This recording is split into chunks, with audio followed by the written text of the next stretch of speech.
H.P. Lovecraft's stories aren't just about monsters. They're tales of forbidden knowledge, of a fear as old as night itself.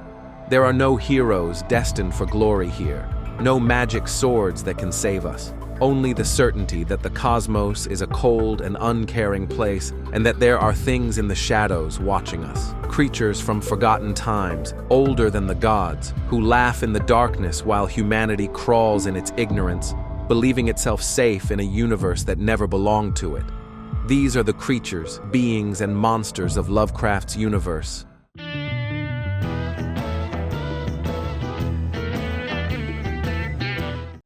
Number 1. Elder Thing.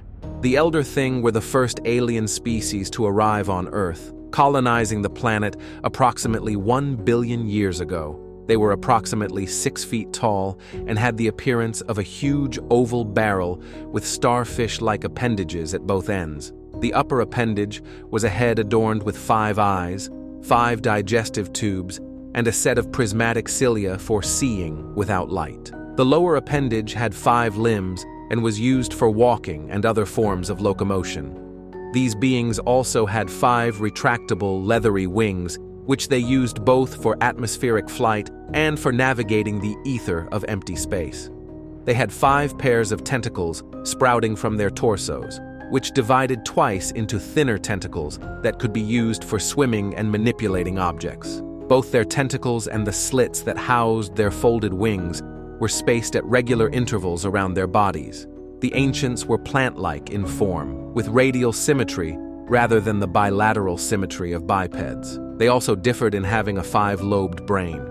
They exhibited both plant and animal characteristics, and when it came to reproduction, they multiplied by spores, although they advised against increasing their numbers except when colonizing new regions.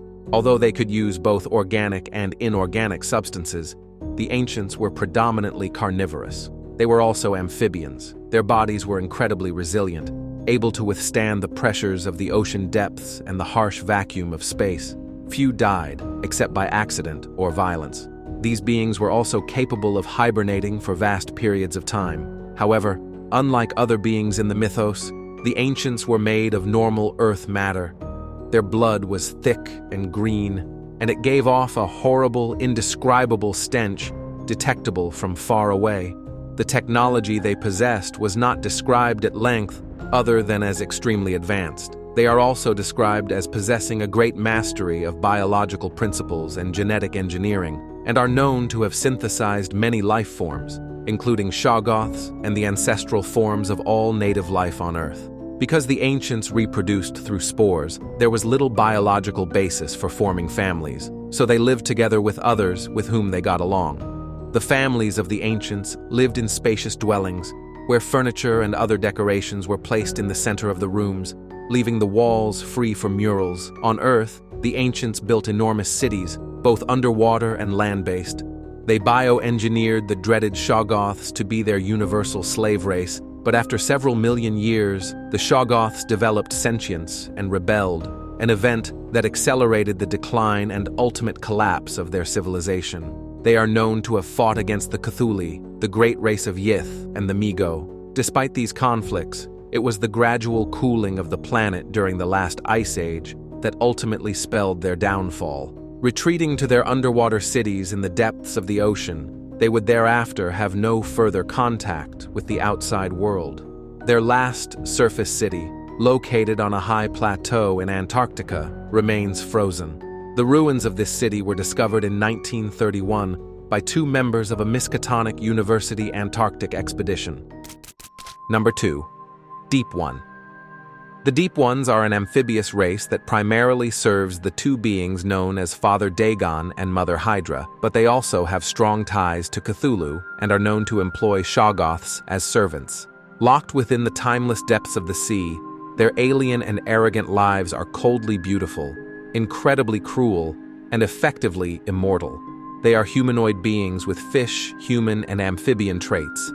They are described as having shiny, slimy, gray-green skin and white stomachs. They have scaly, ridged backs, as well as webbed, clawed hands and gill-like necks. Notably, they have fish-like heads, with mouths filled with shark-like sharp teeth and eyes that cannot blink. They move in an inhuman manner, making strange hops and occasionally moving on all fours. They are immortal until killed, as are any hybrid offspring, and can be worshipped by humans. Occasionally, they establish and foster relationships with isolated human communities, offering to trade golden treasures from the depths of the sea, along with abundant catches of fish, in exchange for certain promises. These communities eventually fall under the control of the Deep Ones, and any dissent evaporates or is dealt with fiercely. These humans willingly accept the Deep Ones as their masters, as the gift they bestow is wondrous, at least at first, and the will of their god is demonstrable in tangible and beneficial terms, compared to human religions based purely on faith. Although they initially appear beneficial and relatively innocent, it isn't long before they begin to demand more, even to the point of requesting human sacrifices. These people dedicate themselves to the Deep Ones, participating in breeding rites to produce hybrid offspring and further promote the Deep One race. Before continuing, don't forget to subscribe for more mythology, horror, and mystery content. Hit the bell so you don't miss any videos, and leave me your comment. And tell me what you think is the most terrifying creature in the Lovecraftian universe. Number 3. Hounds of Tendas.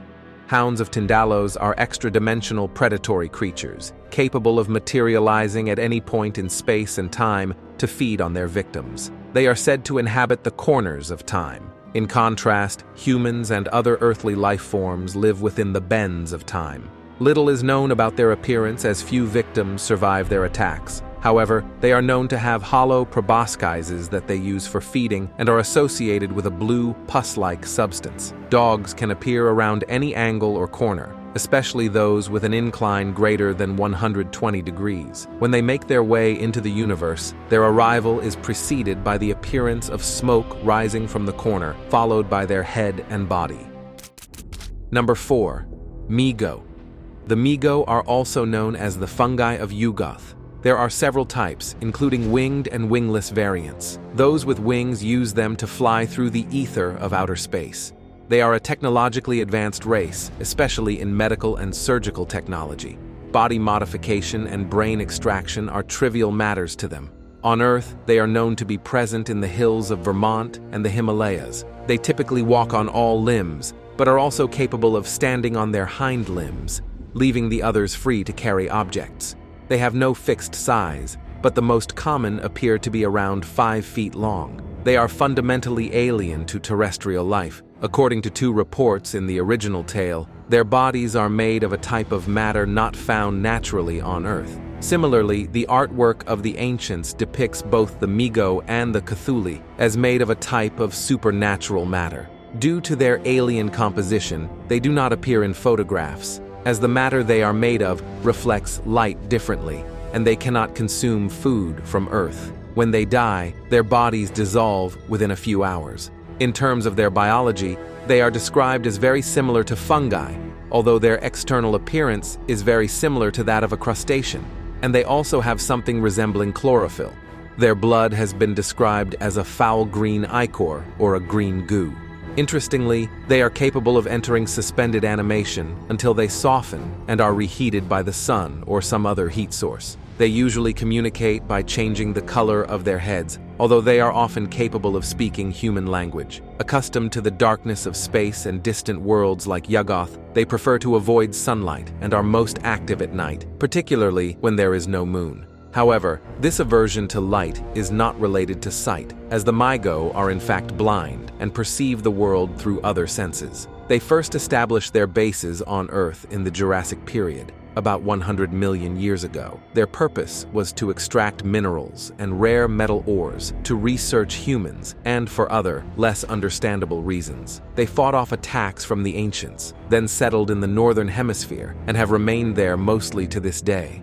Unable to consume food from Earth, they had to cultivate fungi as a source of nutrition from the collected minerals. To this end, they established hidden mining bases in the Andes, the Appalachians, and the Himalayas. Over time, they gradually reduced their presence until only a few bases remained in isolated locations.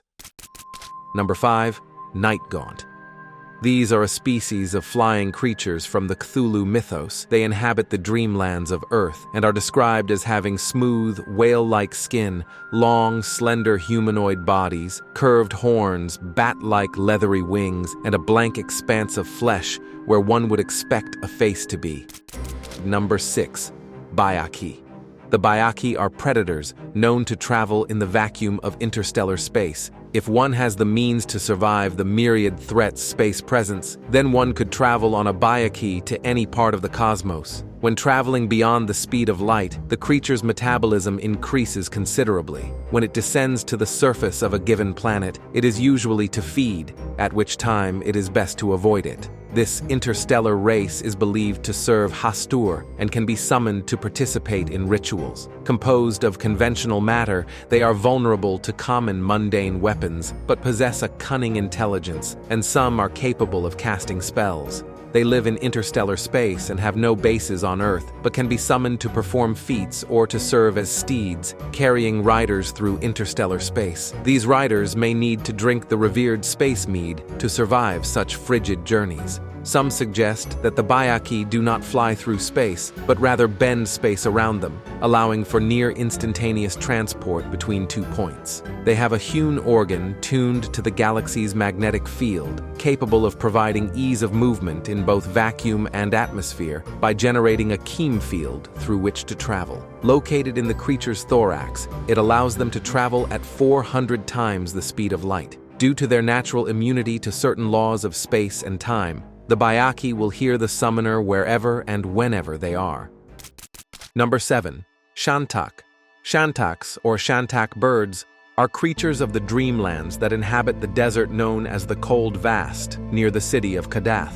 Lovecraft describes them as a flying, bird-like creature larger than elephants, with heads similar to those of horses. They have scales instead of feathers, and lay colossal, rich-tasting eggs. They live in deserts and caverns. They are servants of the outer gods, to whom they profess deep loyalty. They can also be loyal to those who ride them, but this loyalty is often much less or even false, as Shantacs can betray them and take them to the throne of Azathoth, which spells doom for their riders. The Shantacs' main weakness is their fear of the fleshless angels of the night, servants of Nodens, from whom they prefer to stay away. Shantacs also appear to be descended from the fishermen of the outer gods. Number 8. Shogoth. A Shogoth is a sentient, self-molding mass of gelatinous flesh, somewhat like a giant amoeba. It is about 15 feet in diameter when molded into a sphere, but larger and smaller versions exist. It is capable of molding itself into any organ or shape it deems necessary at the moment. However, in its normal state, it tends to sport a turbulent profusion of eyes, mouths, and pseudopods. When it was encountered at the South Pole, it moved with incredible speed. It was described as like watching a train approaching someone standing on the tracks. Shogoths were originally bred as servant creatures by the ancients, who used them for underwater construction. Their ability to mold their bodies as needed made them the ideal living construction machinery. Although created to be mindless, Shogoths mutated over the eons and slowly developed consciousness, even periodically going rogue. Eventually, they overthrew the old ones and killed them, and built their own cities. Their architecture mimics the old ones' five-pointed symmetry. They can kill their enemies by wrapping themselves around them and generating enough suction force to decapitate their victims. This is specifically how they fought the old ones during their rebellion. If you don't want to miss part 2 of this video, subscribe and tell me which creature is missing from this list.